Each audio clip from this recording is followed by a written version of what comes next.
Mais um Brasil de Vinhos recebe, que legal. Estamos aqui dando uma embromada por alguns minutos. Peço desculpa para vocês, mas é que a Suzana, vocês sabem que está em São Paulo.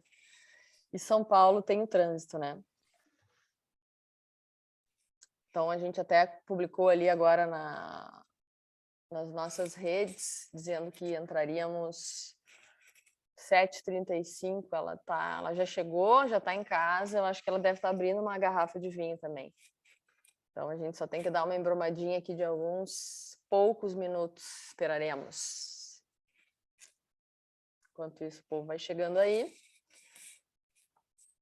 Já estamos aqui com o nosso amigo Roger Perotto, sócio também do Brasil de Vinhos. Luiz Gustavo Lovato, que está escondido aí em algum lugar, também é sócio do Brasil de Vinhos. Olha aqui, Suzana Barelli está aparecendo na nossa lista. Muito bem. E vai dizer que não era mentira o que eu contei do engarrafamento, que São Paulo é assim mesmo. O que importa é que ela esteja com uma taça na mão, né?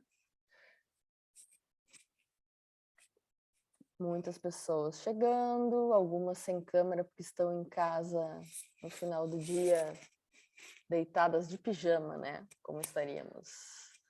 Divertir.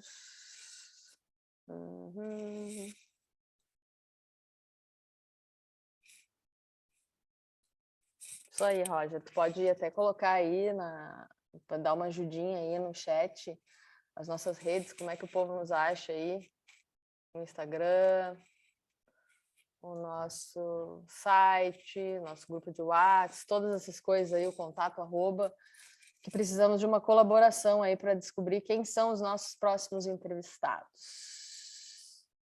Suzana já está aqui no cantinho, escondida ainda por enquanto, ó, sacando uma rolha, provavelmente. Eu já saquei a minha.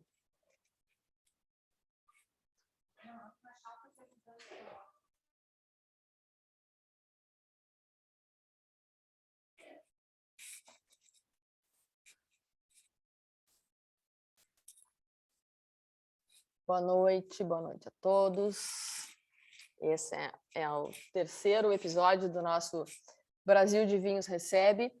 Quem já teve das outras vezes pode nos seguir no YouTube. Já temos a palestra do Luiz Wolff, lá foi a primeira, falando sobre a carga tributária nos vinhos, na produção de vinhos. Depois tivemos o enólogo Ricardo Henriques, falando sobre o terroir do Nordeste. Hoje a gente recebe a Suzana Barelli para falar sobre a comunicação do vinho brasileiro. E do vinho no Brasil também, né? Tudo junto aí. Daqui a pouquinho a Suzana já abre a sua câmera e a gente começa. Então... A Suzana já abriu a sua câmera. Ah, Suzana! Ó, Suzana, não chores por mim, desculpa, tinha que fazer essa piada. Primeiro a gente quer saber o seguinte, tu já chegou, respirou, aguardou o carro... Eu cheguei, eu respirei, eu ainda não, mas eu já garrafa de fumante. Ah lá, então tá bem, né? Eu já abri um tinto aqui, brasileiro, né, logicamente. Não, brasileiro também, fumante tem brasileiro. Pô, Nossa. então assim, só para avisar todo mundo aqui, ó, só para dizer que não estava mentindo, a Suzana ligou 10 minutos antes da gente abrir a sala e disse, olha, vou me atrasar um pouquinho em São Paulo. Eu levei medo e pensei, vamos ter que cancelar esse negócio. Não, eu peço desculpas, mas eu saí de uma degustação ali no Shopping Cidade Jardim e quando eu pus no Waze era 1h05 para chegar na minha casa. Nossa, então tu já chegou alegrinha, né? Depois de uma degustação também. Não, estava numa boa degustação, mas dá um desespero, porque, quanto eu vou São Paulo, Porto Alegre? 1h e quanto? Eu acho que 1h30, 1h35. Já estava sobrevoando, já tinha passado Curitiba, bom, né? Já tinha passado... podia ter vindo até aqui, que a lareira está acesa hoje, né? É isso aí. Mas foi trânsito de São Paulo e vamos lá. Sem problemas. Mas eu quero, então, a gente já está com um número legal de pessoas aqui, todo mundo é super pontual. A Suzana até estava com certo receio, porque a nossa live é pelo Zoom, mas a gente descobriu que fazer lives pelo Zoom é mais legal, porque as pessoas que vêm são as que efetivamente têm interesse, né? Uhum. Então, elas vêm, elas ficam, elas fazem perguntas e elas abrem vinhos, por isso que elas não abrem a câmera, porque cada um está bebendo de um jeito na sua casa, né? Tá tudo certo. Diz uma coisa, eu estou muito escura aqui ou não? Não, dá para ler, dá para ver uns livrinhos ali, ó, a Enciclopédia das Uvas ali, que tu tem lá em cima. Aqui é a parte que eu tenho as coisas de vinho, tem muita coisa. Pô, é isso aí. Um dia desses, estava acompanhando a tua apresentação na ABS, e quando eu via nas tuas costas aquilo tudo, eu fiquei pensando assim, pô, se eu tivesse com o celular na mão, eu ia dar um zoom para ver a tua biblioteca, né? Eu mando uma foto depois. Queremos essas dicas de livros tuas depois, Suzana. Mas, ó, tem bastante gente ainda entrando aqui, mas vamos tem começar alguém escrevendo aqui. Eu tô de pijama e com taça de vinho brasileiro, tá tudo certo. É isso aí, não tem problema. Olha, eu tô com uma parte de pijama por baixo, em cima não, né? Mas é uma taça de vinho brasileiro também. Então vamos lá, pessoal. Vamos lá, porque a Suzana chegou, sentou e depois ela vai ter que jantar, e tem gente para comer na tua casa também, que eu sei com fome depois, né? Pois é, aqui também. Então vamos lá. Bom, boa noite a todos. Eu quero agradecer novamente quem está aqui para mais uma edição do Brasil de Vinhos Recebe. Quero também apresentar, para quem não conhece, estão aqui na sala também o Roger Perotto e o Luiz Gustavo Lovato, que são dois dos meus sócios no Brasil de Vinho. A Caroline Dani, que é sommelier, não pôde estar hoje, porque está dando aula na BS. O Luiz Gustavo Lovato é enólogo, o Roger é analista de sistemas. A gente se juntou aí no meio da pandemia e inventou esse negócio que está dando certo, né? Então, antes a gente começar, eu sugiro que quem não conhece ainda ou quem não nos segue nas redes sociais, o Roger colocou tudo ali no chat, o Instagram, o LinkedIn, o site, o grupo de WhatsApp, tudo, nosso canal do YouTube, que já tem as palestras anteriores, né, do Luiz Wolff, sobre a carga tributária no vinho, né, do Ricardo Henriques, o enólogo, falando sobre o terroir brasileiro, o terroir do Nordeste, na verdade. E se alguém tiver alguma dica para nos dar, contato@brasildevinhos.com.br, tá? Antes da gente apresentar a nossa convidada, que está tomando um espumante rosé aí bem bonito, a gente lembra que o próximo Brasil de Vinhos vai ser dia 30, com a presença do Diego Bertolini, da Educa Vinhos, que vai falar sobre negócios no mundo do vinho, né? Mas então, daqui a pouco a gente vai deixar a Suzana falar desse espumante, que daqui pela luz eu digo que é meio casca de cebola, mas não sei, depois ela vai contar. Eu quero falar que a gente tem a honra de receber a Suzana Barelli, e eu fico muito feliz, porque a Suzana, depois eu vou contar um capítulo à parte da nossa história aqui. Olha, a nossa história parece que é super, né? Mas vou contar. A Suzana é uma jornalista especializada em vinhos, é referência quando a gente fala do tema no Brasil. Escreve a coluna Levan Filosofia toda semana no Estadão, e ela vai nos dar um spoiler do que vai sair, né? Tem um perfil... ó, se eu te larguei agora, ó. Tem um perfil no Instagram que hoje já tem mais de 10 mil seguidores, e muitos deles eu acho que vieram na pandemia, né, Suzana? Com aquelas tuas notícias semanais do vinho que a gente ficava esperando para ver. Eu, assim, como seguidora e como fã, tenho que dizer, e jornalista também, que jornalista é mala, né? Adora criticar os colegas. Mas eu devo dizer que eu olhava a todos e pensava, puta, não é que cada vez ela faz um melhor que o outro, né? E cada vez está ficando mais legal, assim. Então, foi uma visibilidade, uma repercussão grande, assim, né?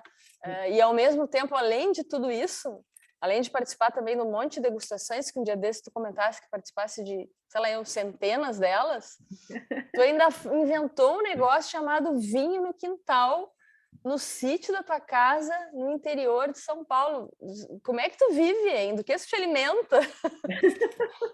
Conta isso, Suzana Barelli. Dizem que eu emagreci um pouquinho. Bem-vinda, Suzana.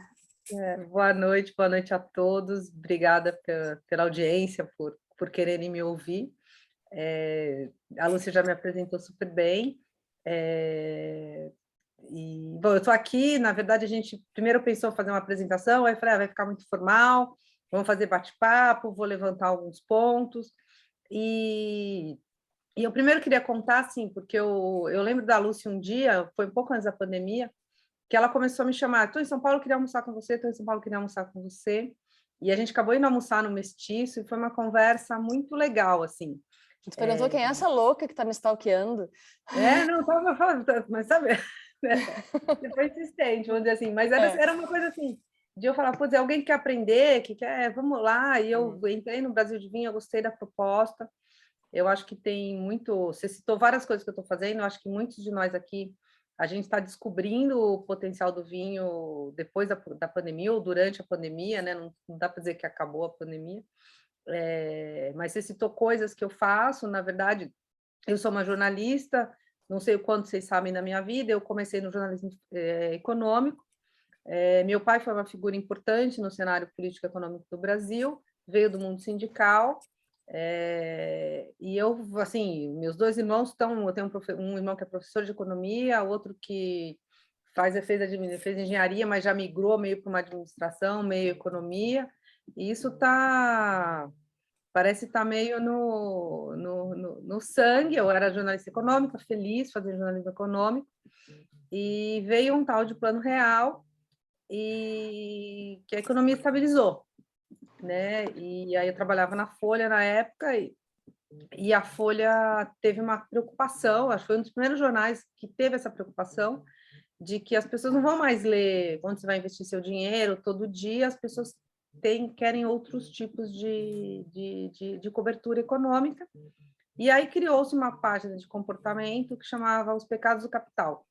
E a ideia dessa página era brincar com os pecados. Então, gula era alguma coisa de um empresário que cozinhava, uma dica de gastronomia, preguiça, uma coisa de viagem, ira, um falando mal do outro e assim por diante. E no gula, muitas vezes começou a entrar o vinho, né? E eu comecei a achar, putz, esse negócio pode ser legal, né? E aí fui estudar tudo, e aí fiz essa carreira que vocês, acho que vários de vocês conhecem, e fui batalhando. Por muito tempo eu ganhava dinheiro no jornalismo econômico e fazia o que eu gostava no jornalismo de vinho, até que chegou um momento que eu fui para as revistas de gastronomia, então eu já mesclava, escrever de gastronomia também é legal, não tão legal quanto vinho, mas mais interessante, mais áreas correlatas, e fui indo até que eu consegui ficar grande parte do meu tempo no vinho. E com a pandemia veio essa questão de, né, porque não só a pandemia, mas assim, o vinho é difícil se bancar com vinho e você precisa diversificar. Então eu criei o vinho no quintal muito numa diversificação de renda, mas antes do vinho no quintal, a gente estava em plena pandemia e começaram essa série de Zoom, de live, de receber garrafinha e provar vinho, tal. E eu tenho o meu cartão de visita, o meu pessoal ganha-pão, é a minha coluna no Estadão, né, que sai uma vez por semana. E faço outros freelas, outras coisas assim. Mas, assim, eu tinha muita notícia e tinha pouco espaço onde eu vou divulgar esse monte de informação e informações interessantes. E aí teve um domingo que eu estava muito irritada comigo mesma, assim, porque jornalista gosta de escrever, você gosta de divulgar, e não tinha espaço, onde eu ia divulgar, né? Putz, teve essa informação, você teve isso, teve aquilo, você escolhe um para a coluna, um para um frio que você está fazendo, aí o resto você faz o quê com esse monte de informação interessante? Tem tanta coisa boa e não tem espaço para contar, né? Exatamente. Aí eu falei, quer saber? Eu vou fazer um vídeo comentando essas notícias. E aí surgiu, foi uma coisa muito assim, de uma vontade de dividir informação. Eu acho que o jornalismo traz isso, né? Você quer dividir, o que adianta você estar com um monte de informação, né? Sentar em cima da informação, isso não é legal. E aí, então, surgiu esse vídeo que eu gosto muito de fazer. Às vezes, na verdade, eu tenho vontade de mudar para fazer, tipo, quinta-feira, porque ele me obriga a trabalhar todo final de semana, porque às vezes eu já tentei gravar de sexta, aí você grava de sexta, toda vez que você grava de sexta, acontece uma notícia super importante de sábado ou domingo, você tem que regravar. Então, é melhor gravar no domingo de manhã mesmo, né? E um dia, quem sabe, eu mude o dia, mas aí tem tanta gente já está acostumado a domingo, final de domingo, então, por enquanto, Mas a vai ficar gente é no domingo. jornalista, a gente, na hora que a gente fizer um negócio com uma data, na outra data, a gente vai ter que trabalhar igual, estamos acostumados, né? Não, mas a questão é eu não trabalhar no domingo. Bom, mas aí sempre precisa. Tu Então. falaste rapidamente, só se tu puder explicar um pouquinho o que é o vinho no quintal, acho que nem todo mundo sabe. Então, eu quero falar desse vídeo, eu comecei a perceber que eu gostava também de falar de vinho, porque né, jornalista gosta de perguntar, gosta de escrever, e de repente eu me vi falando de vinho e percebi que eu gosto dessa coisa também de dividir conhecimento. E o Vinho no Quintal nasceu disso. Na verdade, eu fui para o interior durante a pandemia, eu tenho uma casa em Biúna, que é uma hora e pouco de São Paulo, E quando a pandemia deu uma amenizada, a gente começou, eu abri a garrafa para provar o trabalho e os vizinhos vinham.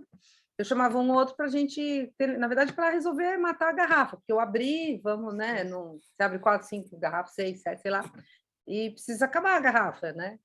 E aí eu comecei a conversar dos vinhos que eu estava abrindo, e um dia eu falei, não, podemos fazer isso uma coisa mais organizada, e eu criei, na verdade, são degustações, né? Eu defino um tema de semana, abro 4 vinhos e a gente fala a respeito do tema, e os temas são os mais diversos. Sei que vocês vão me perguntar se já entrou vinho nacional, já entrou várias vezes vinho nacional. Eu nunca fiz uma com um tema vinho brasileiro, mas o vinho brasileiro entra em várias degustações.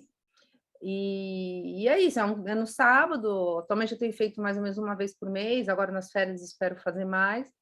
Mas é isso, as pessoas vão lá para o meu quintal, que na verdade é um jardim, para uma aula, degustação no final do sábado, e a gente conversa e aprende, eu conto, e é isso, e vai. É um negócio que eu gosto muito. Aí eu estou descobrindo assim, que falar de vinho é uma coisa que eu gosto, não é só escrever, né? O Não é jornalista não só é só escrever e perguntar. beber, né? A gente gosta de falar. Beber eu Mas gosto sabe, mais. eu vi aqui já pelo menos uns 2 ou 3 produtores que eu reconheci que não estão disfarçados. Ó, vamos fazer um Brasil de vinhos no teu quintal aí, Suzana. Vamos, claro, super Vamos top. deixar dar uma melhorada, que tem um aqui que eu sei que é daquele super ativo que vai, na saída, vai me mandar uma mensagem. É verdade? Eu digo, vamos fazer, né? A Vamos, Suzana claro. tá aí, tá topando. Mas tu falaste, principalmente esse teu início na vida do vinho, digamos assim, foi mais aquela questão ali do Plano Real, naquela época da mudança, né? Ali tu falava em vinho importado, né? Não se falava em vinho brasileiro, ou falava já? Falava pouco de vinho brasileiro, apesar de ter muito vinho brasileiro, mas o que eu acho que foi uma lição da pandemia, é que eu acho que o vinho brasileiro ele conseguiu chegar em São Paulo de verdade, né? Quer queiramos, quer não, São Paulo é o centro econômico, é onde está o poder aquisitivo, e a gente sempre teve muita dificuldade, toda a minha carreira no vinho, assim, de ter o vinho gaúcho, principalmente o vinho gaúcho, né, que até recentemente a gente quase só tinha vinho gaúcho, aqui em São Paulo, né? Então, eu acho que né, isso foi um ganho da pandemia, né, que agora se consegue encontrar vários vinhos. Aqui tem mas antes você não conseguia, você tinha uma grande produção brasileira, mas a produção não saía do Rio Grande do Sul. Essa é a sensação que eu tenho.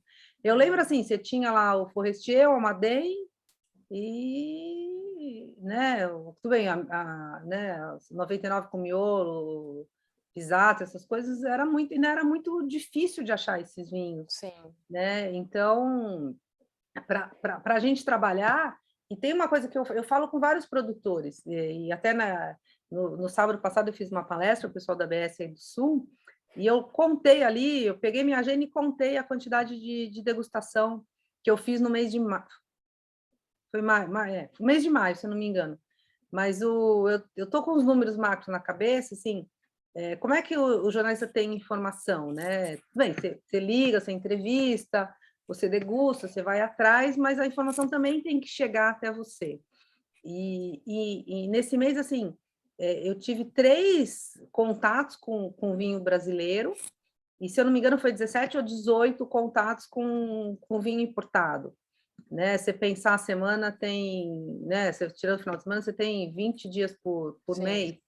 É muito, assim, a quantidade de informação de vinho importado que chega para a gente é muito maior do que a gente recebe de vinho brasileiro. Então, assim, por mais que a gente tenha uma vontade, tenha uma curiosidade, queira ir atrás, é mais difícil, entendeu? E aí você pensa, pô, mas o produtor está 1h30 de voo daqui, né? Quantos produtores vêm para o mercado de São Paulo por mês e chamam jornalistas para almoçar, faz uma degustação? É muito pouco, né? É muito pouco. Então, para a gente ir atrás de notícia é mais complicado, assim. Sendo que você tem, por exemplo, o Chile. O Chile é muito mais tempo de voo.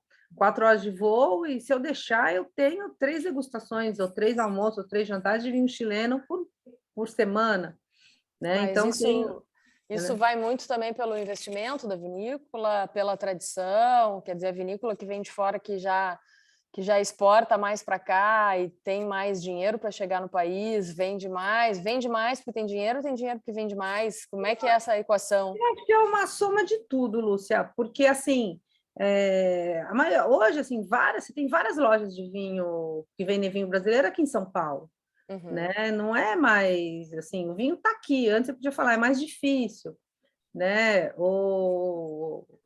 Né? Eu acho assim, tudo bem, você vai falar, eu dei o exemplo tanto Chile quanto Portugal, são exemplos que os governos ajudam a indústria de vinho, né? A gente sabe bem que o governo brasileiro não ajuda exatamente a indústria de vinho nacional, né? Faz ações muito pontuais, mas eles têm incentivos, têm, mas eu acho que tem também uma coisa de falar, eu tenho que estar no mercado consumidor, e que eu sinto muito pouco dos produtores brasileiros. Né? Eu já tive ocasiões de, por exemplo, de estar indo para o Sul para um programa e ligar para o produtor. Eu tive isso 2 vezes, que eu me lembro aqui, que vieram os 2 produtores na minha cabeça. Eu falei, eu vou ficar um dia a mais, você pode me receber? Ah, não posso. Ah, é complicado. Entendeu? Então, se eu estou em Portugal semana que vem. Hoje eu estava na feira, esse evento era um evento grande da Vini Portugal, aqui em São Paulo. Os produtores souberam, já vieram assim, não, você tem que me visitar, você tem que me visitar. Eu falei, gente, não, eu estou com uma... Não vai dar tempo, é muita gente. Não vai dar tempo. Não, mas, entendeu? Eu sinto dos estrangeiros uma coisa a mais assim, vou aproveitar, e não é que sou eu, é que é um jornalista que está indo para lá e ele fala, eu vou divulgar o meu vinho.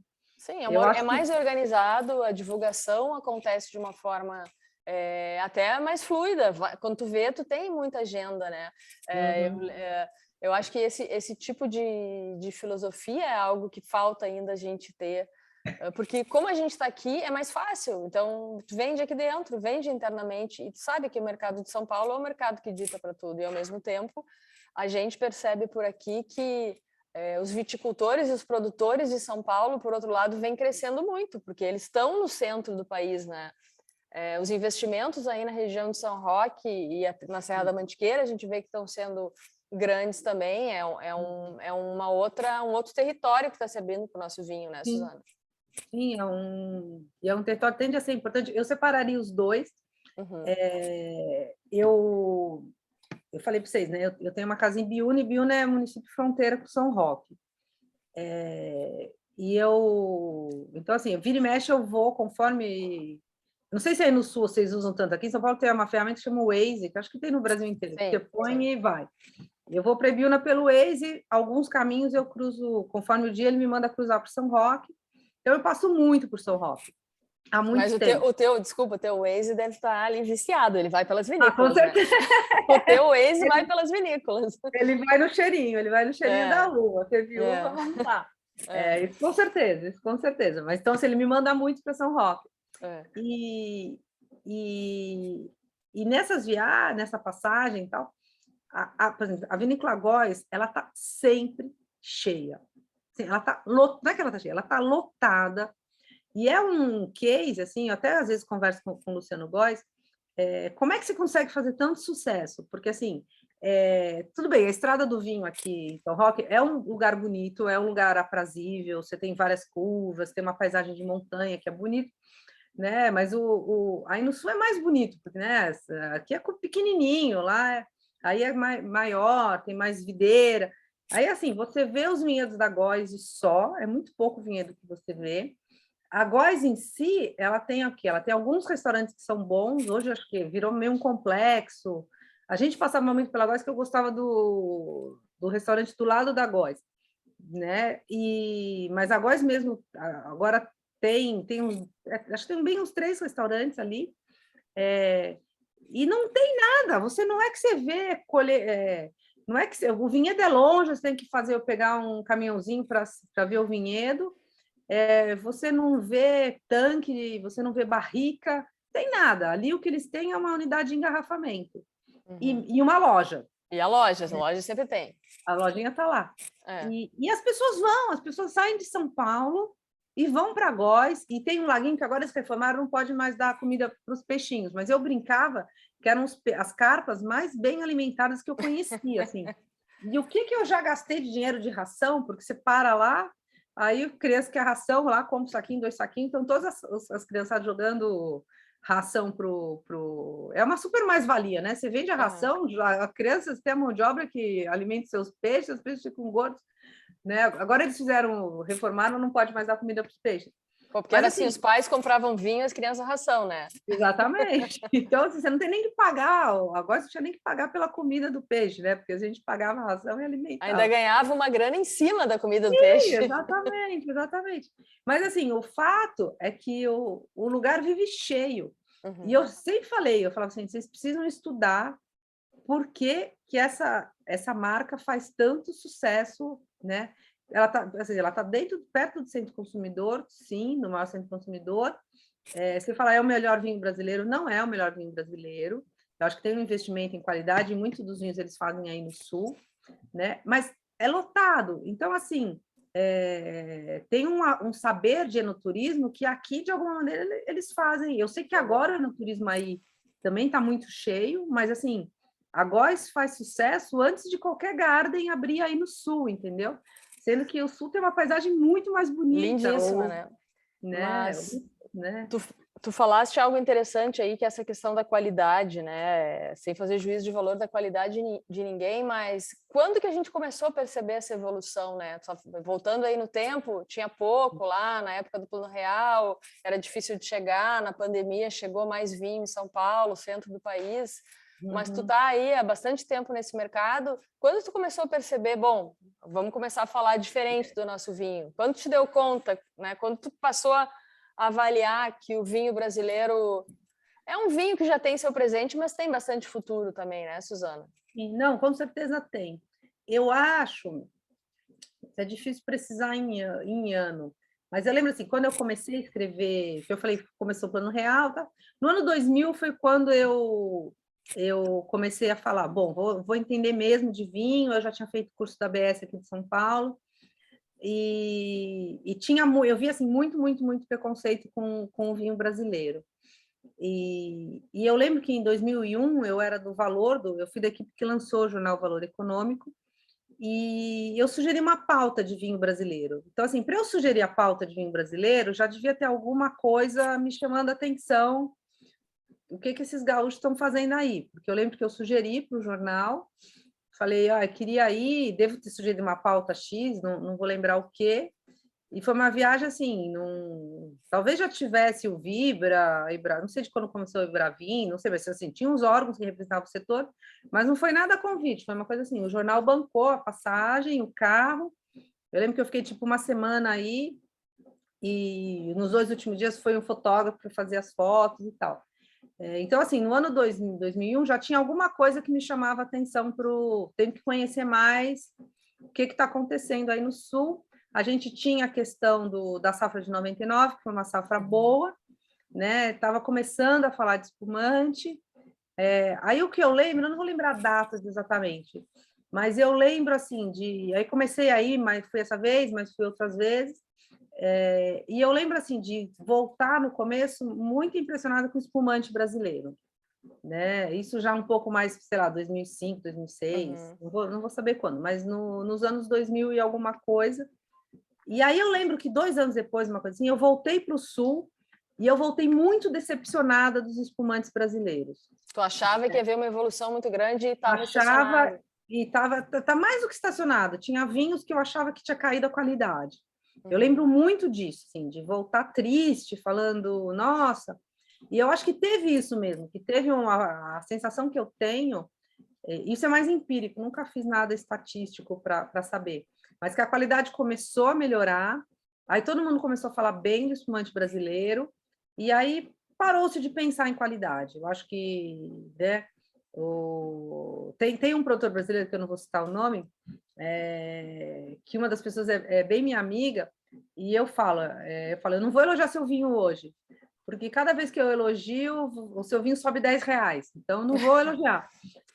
Mas é um pouco isso, assim, como é que você lida com o elogio, né? Eu acho que lá no começo teve uma coisa assim, todo mundo começou a elogiar o Brasil, o espumante, então você não precisa melhorar mais, entendeu? Aí depois você tem um choque de realidade, porque o melhorar qualquer qualidade, não só do vinho, mas melhorar qualquer qualidade é um exercício constante da vida toda. Erro e acerto, né? Oi? É erro e acerto, né? Erro e acerto, e vocês sabem mais que eu, essas safras malucas e tudo mais. Tem ano que dá certo, tem ano que não dá certo. O Júlio está nos ajudando aqui, desculpa te interromper, o Júlio Gostiza, ele é da Routier, da Rica Her, está lembrando que o Ibravin foi criado em 98 e está lembrando de dois tintos, né? O Pisato DNA e a Miolo, que teve um tinto, os dois incríveis, segundo ele, de 99. O DNA da Miolo não é de 99, não, é mais recente, é mais 2000 e alguma coisa, mas a Miolo fez um Merlot em 99 que foi bem bom. Porque eu lembro do DNA, eu lembro de provar o DNA ainda sem rótulo, e era o Pisato, né? É o do Pisato. E era numa Expovines até. Agora tu falou contando um pouco dessa história lá dos anos 2000, que foi te surpreendendo, e a gente está falando ao mesmo tempo que o brasileiro meio que descobriu o seu vinho agora, né? Graças à pandemia. A pandemia, eu acho que que é muito... a história da pandemia é muito triste, mas eu acho que para o vinho foi bom. É que nem assim, essa mudança, quer falar de aquecimento global ou não, mas a mudança climática é inevitável. Você não pode dizer que não tem mudança climática, né? Tem gente que questiona se tem aquecimento global ou não, não vou discutir com os números nem com os cientistas, mas que o clima está mudando é consenso. E a mudança climática, ela é muito ruim para o planeta, mas ela é muito boa para o vinho brasileiro. Porém, né, para algumas coisas ela é boa. Então, a questão é assim, quando você não tiver geada em plena floração, a gente vai levando, mas, né, principalmente aí no sul, a mudança climática é boa. E a mesma coisa assim, eu acho que a pandemia, ela teve um papel muito importante para o brasileiro descobrir o vinho brasileiro, né, porque é aquela coisa assim, eu sempre falo que eu sempre achei assim,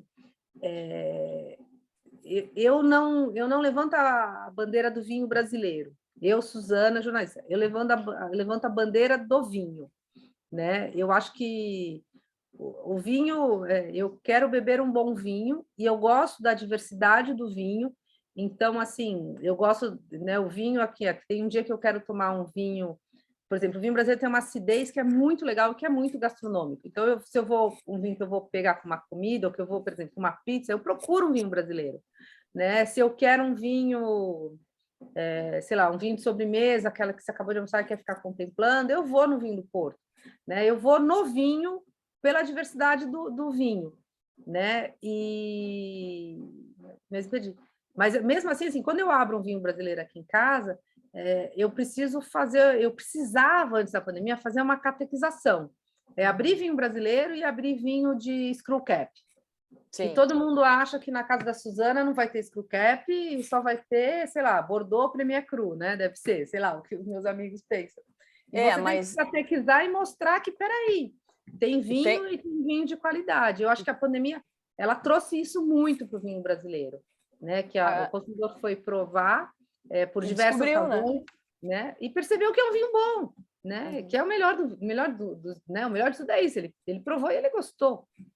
Agora, tu tá falando numa compra muito consciente, né? Uma compra tua e uma compra de muitas pessoas que estão aqui nesse grupo, a gente não pode mensurar como média. São pessoas que têm um conhecimento um pouco além, um pouquinho acima da média, né?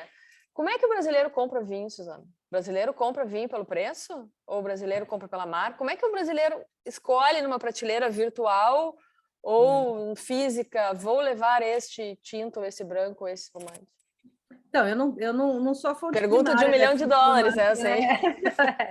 Tem que perguntar lá para o pessoal que faz pesquisa de consumidor. Mas o que eles dizem é assim, primeiro, o rótulo faz uma diferença. E vocês vão conversar com o Diego a semana que vem, o Diego sabe muito dessas coisas assim. Como o rótulo faz a diferença, a primeira coisa. É uma designer falando aqui, a Ana Maldonado. Isso mesmo, o rótulo faz diferença. Não, o rótulo faz muita diferença. Infelizmente, uma garrafa mais que impressiona faz a diferença ainda, e é uma coisa que eu vou sempre escrever falando mal, eu acho um absurdo a gente pagar caro numa garrafa que não vai fazer a menor diferença, além de todos os impactos ambientais, de frete que fica mais caro, A comprida, de pesada, carbono. gordinha. Isso impressiona, mas assim, isso impressiona, mas principalmente o brasileiro compra vinho por indicação.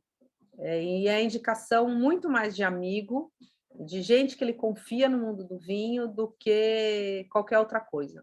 A indicação, quando a gente conversa com o pessoal de pesquisa no mercado, assim, o meu amigo me recomendou, ou meu amigo tem um cara que vende por WhatsApp e esse cara é de referência, esse vinho é bom. A amizade faz muita diferença. E tem também, quando ele tem acesso ao especialista, aos guias, aquela coisa da medalha no rótulo também é uma coisa que influencia bastante. O vinho medalhado influencia, né? Bastante. E eu tenho uma coisa que me incomoda um pouco, porque tem muito concurso. E tem concursos e concursos. Então, por que você vai numa medalha? Né? Você não confia no seu paladar? Eu não compro uma pimenta porque tem medalha. Eu comparo as pimentas, eu não compro um azeite que tem medalha. Eu vou testando, vou comprando. Mas no vinho, eu consigo entender o consumidor, porque eu leio... É muita oferta, né? É muita oferta. É muita o consumidor oferta, se perde, né? Deve ser a categoria mais diversificada que tem. E aí você olha e você fala, gente, deve dar um desespero, assim, você fala, porque você não... Imagina assim, você fala, quero provar um vinho. E você fala, aquela jornalista falou que o Cabernet Sauvignon é legal. Aí ele vai lá no Cabernet Sauvignon achando que é um. Quando ele vê... Tem 40 na prateleira, tem 40, não tem muito. É difícil, assim, eu acho difícil para o consumidor, não é fácil. Mas o que a gente vê que acontece muitas vezes é a experiência de provar. E isso que eu acho que tem que vir mais para São Paulo. Para São Paulo, para o Rio, para Belo Horizonte, para qualquer situação. Porque, assim, quando você prova, né, você tem que assim, o enoturismo, você visita aquela vinícola, você gostou, você vai comprar esse vinho a vida inteira, né? E feliz da vida. Mas às vezes tem até aquela coisa, né? Quando a gente degusta um vinho na companhia do produtor, na vinícola, não interessa onde seja, ele sempre é bom, né? Sempre tem aquele sabor da gente estar lá e tal. Compra, leva para casa, não é mais a mesma coisa, por melhor que ele seja, muitas vezes. Não, isso é verdade, isso é verdade. Não, faz isso. Você está num ambiente, você vai isso faz. Mas mas assim, quando você prova, nem que seja assim, você tem, sei lá, uma degustação no supermercado. Quando você prova o vinho... No copinho de plástico. No copinho de plástico. E eu acho assim, essa coisa das taças, que a gente até pode falar a respeito, assim, tem que relaxar. Tem que beber o vinho, azar, né? Tem que beber. Mas assim, quando você tem a oportunidade de provar, você sente mais segurança para comprar. Então, eu acho que... Tem várias pesquisas que mostram isso. Então, o brasileiro, assim, quando ele prova um vinho, ele tende a comprar de novo, entendeu?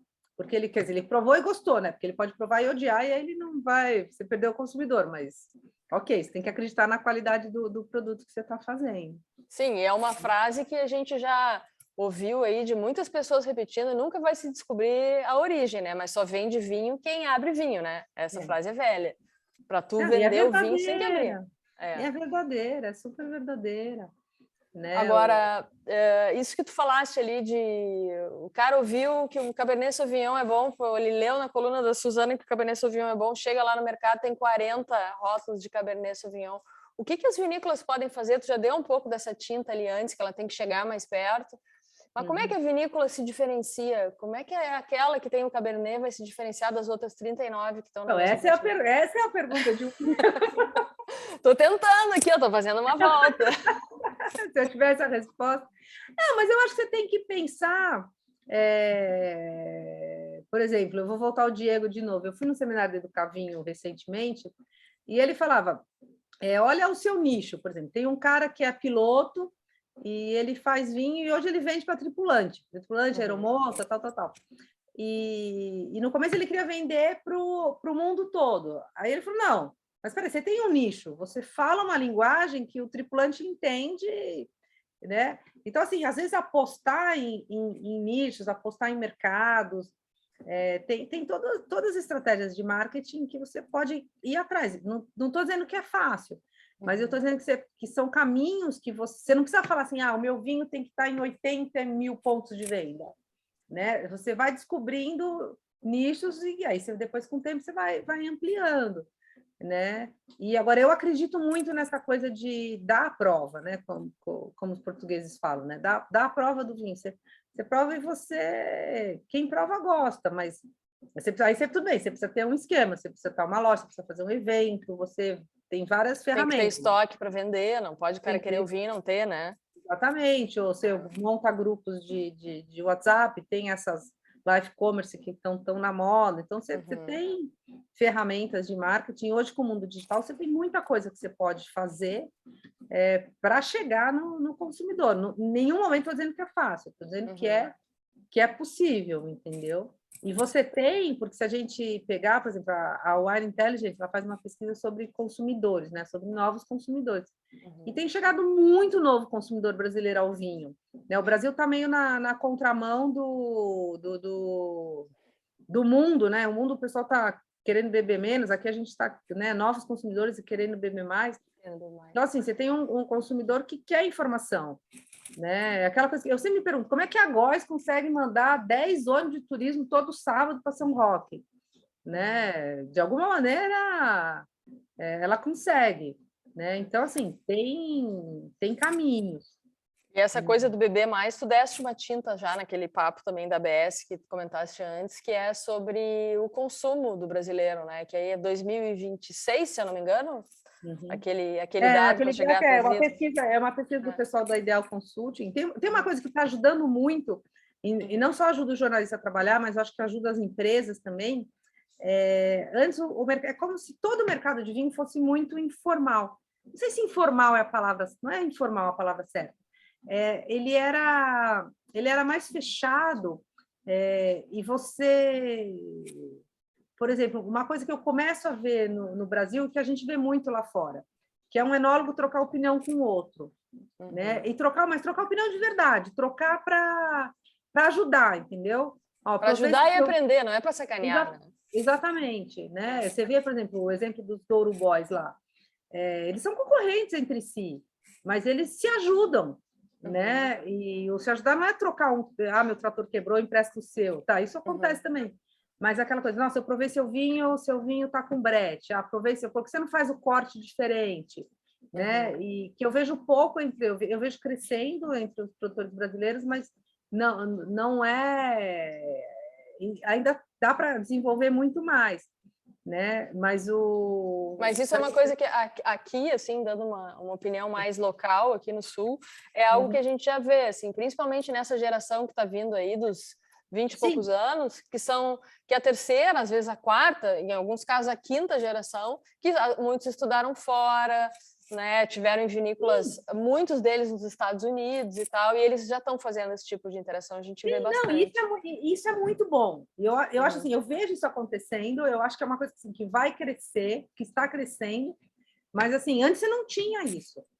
Né? E eu acho isso, essa troca de informação, mas eu me perdi desculpa, você tinha feito uma pergunta que isso era só um adendo, você tinha era a pergunta de $1 milhão, 40 Cabernet, como é que o cara vai comprar o meu e vai deixar os outros 39 de fora? Essa é de $1 milhão. Essa aí não tem resposta, mas é isso que a gente estava falando dos 40 Cabernet, então acho que só para a gente tentar encaminhar para o final, já estamos quase a 1 hora, se alguém quiser deixar pergunta. The Flash, né? Falando de vinho, tomando vinho, né, Suzana? Deixa eu falar uma coisa. Eu, além de chegar em cima da hora, eu não peguei meu óculos. Então, eu vi que tiveram várias perguntas e eu não enxergo. Daqui a pouco eu vou largar aqui já para ti, só para a gente fazer mais essa. Eu acho que esse gap aí desses 20 anos, mais ou menos, que a gente está falando, lá dos 2000 e pouco, final de 99 até a pandemia, quando o brasileiro chegou no seu próprio vinho, digamos assim, fez também com que a gente chegasse num vinho nosso já com uma qualidade mais alta do que tinha 20 anos. Então, talvez isso, né, se o meu raciocínio está correto, tenha ajudado um pouco a gente a chegar nesse vinho e passar a gostar dele, porque muitos tinham uma ideia que o vinho era outro tipo de vinho, sem desmerecer, que é o vinho que fez a nossa indústria, o vinho de garrafão, o vinho de mesa, que é um vinho que se vende muito e é um vinho bom e correto para aquilo que ele serve, né, Suzana? Então, não, eu acho assim, a gente não pode tirar mérito nenhum no vinho de mesa, muito pelo contrário, mas eu acho assim, a gente tem que saber que o vinho de mesa tem o seu espaço, assim como o vinho fino tem o seu espaço. Isso posto, e o vinho de variedades híbridas também tem o seu espaço, né? Eu acho, a questão é tipo assim, você está vendendo um vinho de mesa, você não pode achar que esse vinho vai concorrer com um vinho de R$ 400 de não sei o quê, entendeu? Eu acho que tem que ter, tem que, assim, há nichos para cada coisa, né? Agora, se a gente quer concorrer com os vinhos importados, você tem que apostar no vinho fino, né? Mas a Vanessa tá fazendo. A Vanessa fez um comentário aqui que é muito disso que a gente está falando também, né? Os mais novos têm uma paixão e uma visão que os antigos não tinham, talvez, né? Talvez antes fosse só a paixão, agora a gente se dá conta, os mais novos se dão conta que precisa de dinheiro para mover essa paixão, né? Não, eu vou contar uma coisa, assim, lá no começo dos anos 2000, a Miolo contratou o Michel Rolland como consultor, né? Contratou a peso de ouro, assim, aquela coisa toda. E um dos problemas o conceito que o Michel Rolland trouxe é que precisa podar, né? Você precisa pôr uva no chão. E isso, eu sei que espalhou pelo sul, e a geração que estava assumindo queria podar, e a geração que estava aí falava, mas por que eu vou tirar a uva do vinhedo? Né? Então, você tem os choques de geração, você tem muita coisa. Agora, o que é importante a gente ter em mente é o seguinte, não só o Brasil, você pegar hoje, por exemplo, vai no vizinho no Uruguai, os vinhos do Uruguai também eram muito mais simples, eles foram ganhando complexidade. Vai nos vinhos argentinos, né? Você tem um trabalho de aprendizado e de busca de qualidade que é muito grande. E isso tudo é recente na história. Também você pegar o Novo Mundo, isso é muito recente, né? Você pegar, sei lá, 20 anos são 20 safras, é nada. Então, o que eu acho que o desafio é não achar que é aquela coisa que eu falei de espumante, que começou a melhorar e depois parou. É não achar que, porque tudo bem, a gente veio de 18, de 2020, 2022, de safras efetivamente assim, que a uva chegou muito boa na vinícola, né? Então, agora que a gente conseguiu ter uma uva muito boa, o que a gente vai aprender com essa uva? Né? E continuar... como é que a gente continua essa busca de qualidade? Sim, evoluir mais cada vez, né? Sim, né? E aí você tem aquela coisa do vinhedo, né? Você tem aquela coisa de doença de vinha, você tem muita coisa que não pode parar, né? Eu acho que esse é o... E você falou ali, teve uma pergunta que passou sem responder, você perguntou um pouco aqui dos produtores aqui do Sudeste, que a gente vê crescendo, assim, a gente vê, até por eles estarem mais perto do mercado consumidor, acaba chegando bastante coisa aqui, mas o que eu vejo, assim, eles têm tudo começando do zero, né? Então, assim, eles não precisam converter um vinhedo de latada para espaldeira, porque eles já vão plantar e o vinhedo já vai estar em espaldeira, que hoje em dia sabe que é o jeito que, né, e na maioria dos casos, que é melhor para a uva, nem em todos, mas em grande coisa, né? Ele já vai ter, como tem tudo investimento novo, ele já vai fazer uma vinícola que, se vai ter tanque de concreto, vai ter o tanque de concreto sem epóxi, porque já sabe que o epóxi não é assim, sei lá, tem várias coisas que ele está começando do zero. E aí eu acho que eles têm um papel ali, eles estão puxando uma qualidade que vai obrigar que os outros produtores também vão atrás dessa qualidade, entendeu? Você não consegue parar porque você tem outros produtores fazendo um vinho com mais qualidade. Eles têm vários calcanhares de Aquiles também, né? Porque essa coisa eu falo assim, dá hormônio para a planta, será que o consumidor vai sempre aceitar esse hormônio? Vai ter uma hora que ele vai falar, não quero, né? Eles têm outros problemas. Mas eu acho assim... Mas é uma concorrência que está vindo, né? E o mercado fica mais saudável com a concorrência. Sim, né? Esse é o ponto que eu queria falar. Eu acho isso, né? A gente vai... E tem hoje, por exemplo, né? Você prova vinho de Goiás, né? O próprio vinho de Santa Catarina, né? Está melhorando. Você tem, né? Rio de Janeiro, você está espalhando muito a produção de vinho. E eu acho que o próprio Brasil isso vai fazer com que o vinho, sabe, que continue a melhorar. Não é aquela coisa, teve essa safra de 2022 que foi maravilhosa, e aí tá tudo bem. Esquece o resto, porque né, mesmo assim, a uva foi boa, mas quantos enólogos vão conseguir fazer vinho bom de uma uva boa? né? Espero que todos, mas teve coisas que eu já provei que eu achei que, poxa, não iria por essa linha, né? Mas a gente quer que todos consigam. Então, assim, você vai tendo um incentivo de todo mundo pedalando em nome de uma qualidade. Tu falaste antes sobre os espumantes, aqui o Renato faz uma pergunta e a gente não entrou especificamente nesse. O vinho a gente falou, mas né, como é que tu vês o mercado do vinho branco hoje no Brasil, mas também do rosé. Rosé a gente não falou, só da cor da tua taça aí do espumante. Que é linda, aliás. Né?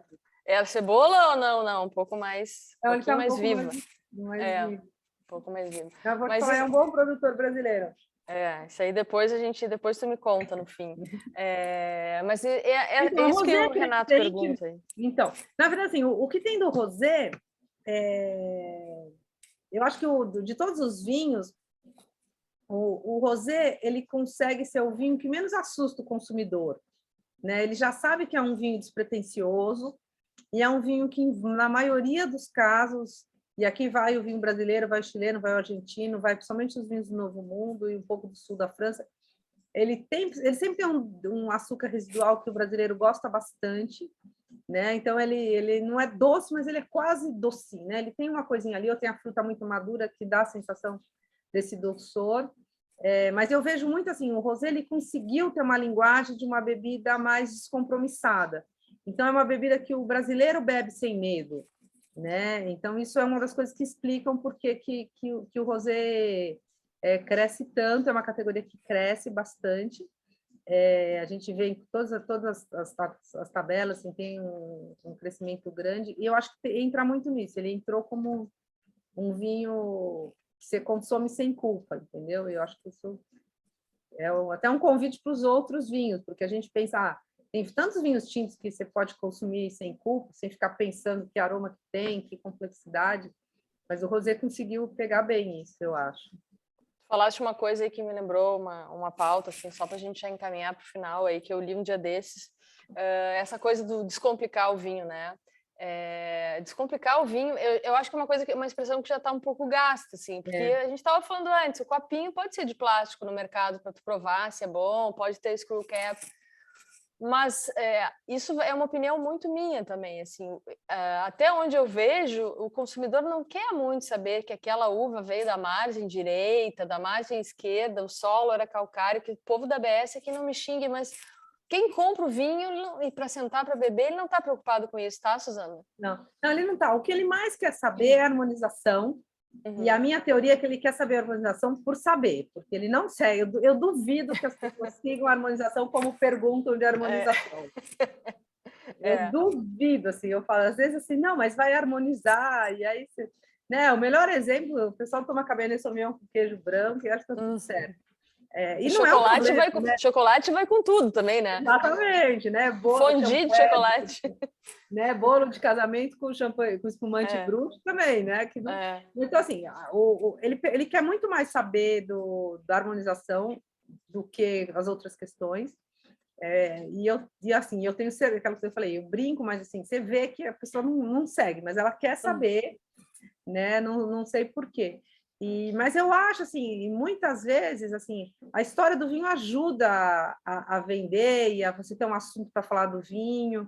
E os vinhos têm tanta história legal, sabe? Tem tanta coisinha que vale a pena contar, e eu acho que fica interessante.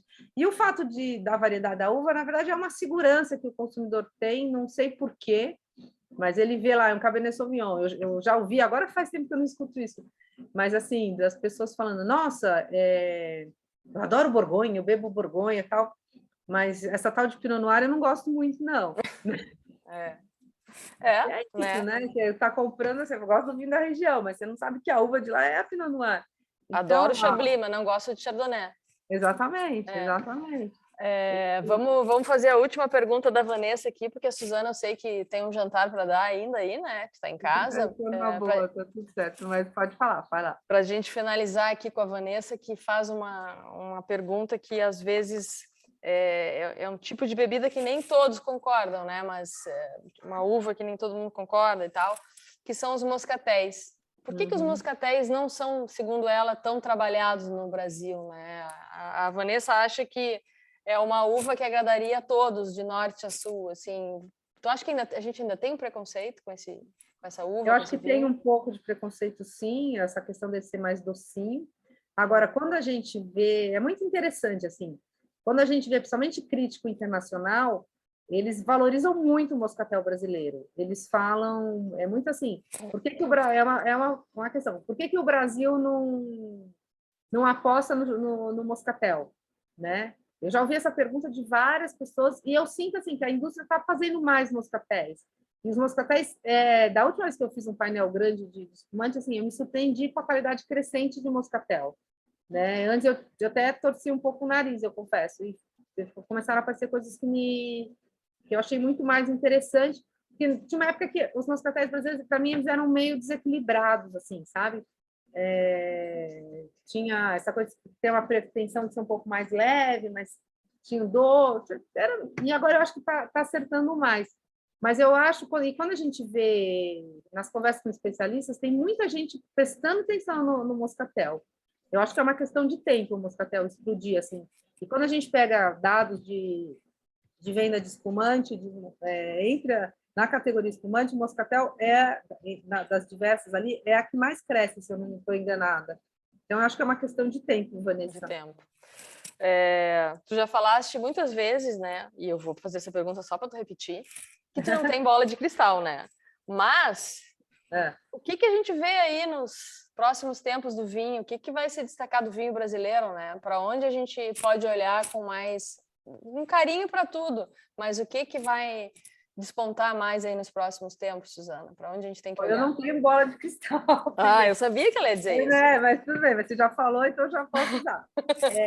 Eu acho, por exemplo, eu acredito muito no espumante, tanto no espumante brut quanto no moscatel. Eu acredito muito em surgir novas regiões vinícolas, que a gente vê isso no mundo todo, né? Você vê, e agora você tem mais, né? Você tem a China, tem vários lugares que fazem vinho na China, a Índia tem. O Brasil é inevitável surgir outras regiões. Eu acho, a gente citou essa aqui na fronteira São Paulo-Minas, mas não acho que vai ser a única. Eu acho que isso vai crescer. A campanha gaúcha está crescendo muito, né? Campanha, pois é um belo exemplo, né?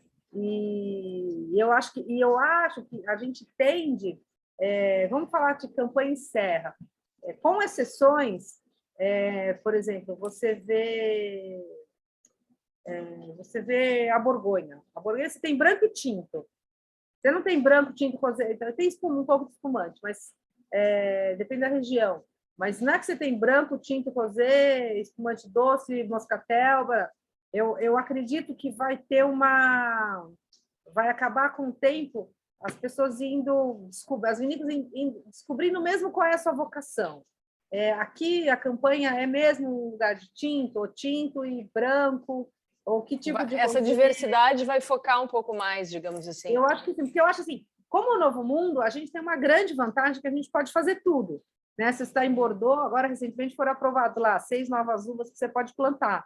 Mas se um cara de Bordeaux quiser plantar, sei lá, que uva Trebbiano, por exemplo, ele não pode. E aqui no Novo Mundo a gente não tem essas regras no sentido de a gente não ter esses limitadores que às vezes engessam a nossa produção. Então, eu acho que experimentar está muito certo, né? Mas eu acho que conforme você vai experimentando, né? Como é que a Borgonha descobriu que ali era Pinot Noir? Porque tiveram um monte de monge lá trabalhando e testando e observando e comparando e analisando, né? Então eu acho assim que isso é meio inevitável não só no Brasil como no mundo todo. Você acertando e errando, né? Exatamente. E você vai descobrindo, por exemplo, de repente se descobre que Santa Catarina é lugar de... A Serra Santa Catarina é ótima para as variedades italianas, a campanha é ótima para as variedades bordalesas, sei lá, a serra é boa para espumante, e por aí vai. Eu acho que mas isso eu acho que é mais, não é nem médio prazo, acho que é mais longo prazo. Você vai ter uma depuração de estilos por região. Descobrir as vocações de cada região, né? Mas eu acho que isso é tempo histórico, e assim, E a gente tem que lembrar que o vinho é uma safra por ano, então você faz tudo, choveu naquela safra, você já perdeu o ano, né?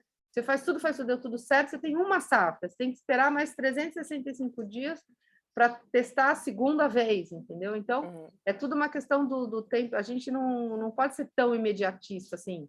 O tempo histórico, né?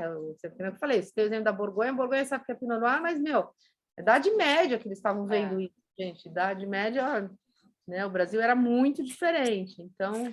Outra das máximas do vinho, né? Difíceis são os primeiros 200 anos, depois é tranquilo, né? Então vai na boa. Mas, então, para a gente finalizar aqui e liberar a Suzana também, só vou lançar um desafio, porque tem um monte de produtor aqui que eu estou vendo, entraram mais uns no meio do caminho. Vamos fazer, Suzana, aí uma degustação Brasil de vinhos. O que tu acha? E a gente juntar aí, sei lá, 10, 12 rótulos. Juntamos 10, 12 rótulos, levamos para ti em São Paulo, aí a gente faz uma Brasileiras Cegas. O que é julgamento da Suzana? Super, não, tem alguém falando tô dentro, eu não consigo enxergar o nome da pessoa. É o não, Júlio da Routier, ó, tá dentro, ó. Depois da live a gente já fala. Eu vou contar um episódio de vinho brasileiro, que até que eu contei um pouco para a Lúcia, mas que eu acho que serve de lição.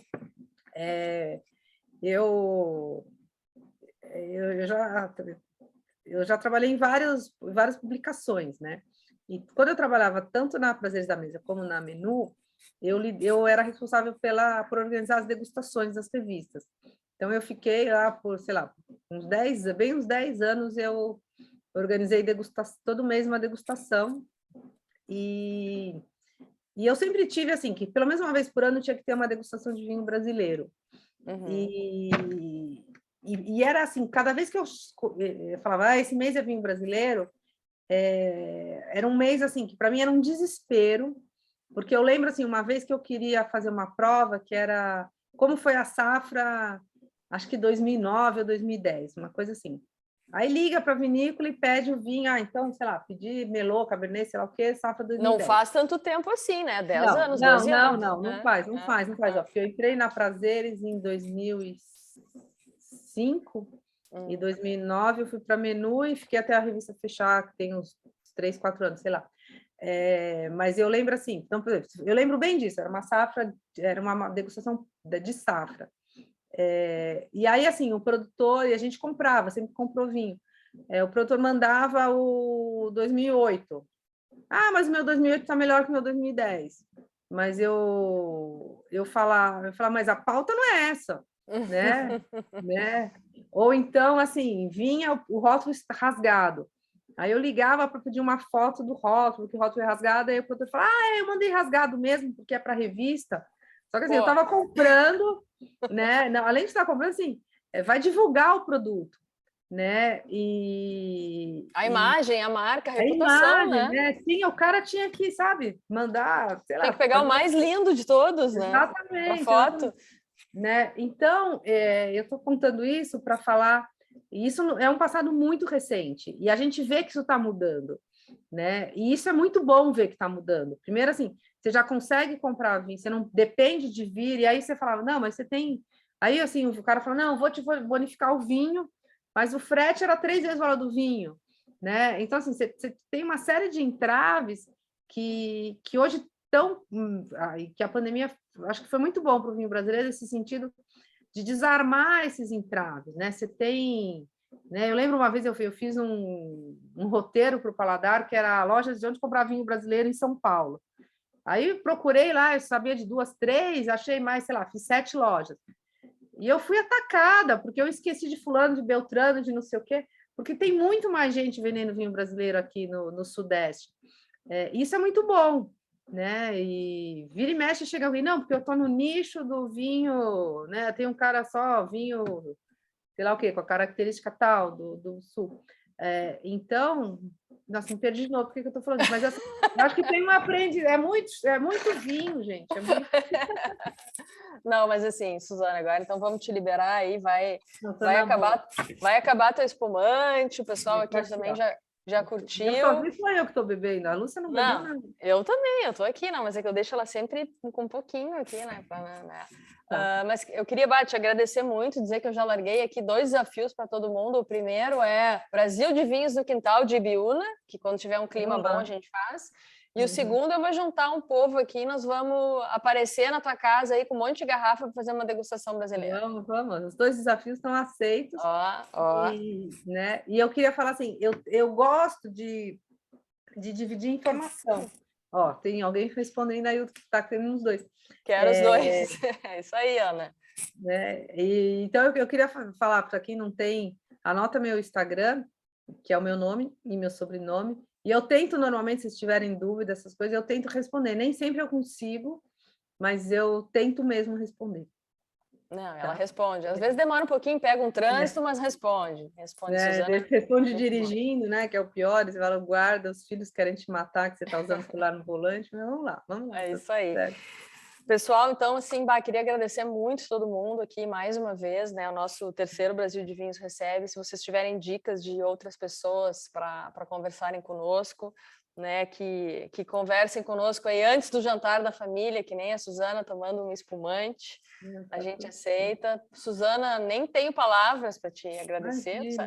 Tu foi uma das musas inspiradoras do Brasil de Vinhos, sabe? Naquele almoço lá que tô eu lá olhando para a cara da Suzana, ela pede um espumante, começa a falar do perlage. Eu disse, ai meu Deus, o que essa mulher tá fazendo? Eu estava recém começando a aprender alguma coisa de vinho e ela lá debatendo perlage.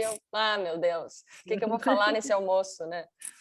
Mas você mandou bem. E ó, eu prometo a próxima apresentação, eu ponho uma luz decente, porque eu cheguei em casa, eu liguei o computador e não percebi que estava escuro assim. Não, tá tudo bem. Pegar um abajur.